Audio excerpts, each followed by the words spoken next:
eloko moko tosala ezali te kolia koloba français kofinga baninga kuboma baninga wana c'est très bien diangenda sorcier diangenda franc-maçon diangenda grand rosicrucien grand pharmacien or que baoyi ba pharmacien bakuninga ngai te na okatata moko alobi na ngai eminence mutu boyo tango tolobi na ye kasi mpona nini olingaka ye tene azali dangereux mutu wana un élément dangereux très nuisible à la société.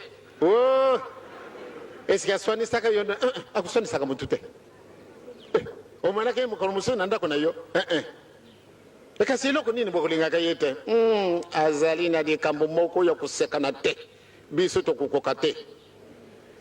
Kokokate ndenge nini. Et quand c'est bien bobenge inde azala kanganga kesenda. Biso to zali kutumbola ye kaka mpo atete. Abwaka eloko wana. Nye nye.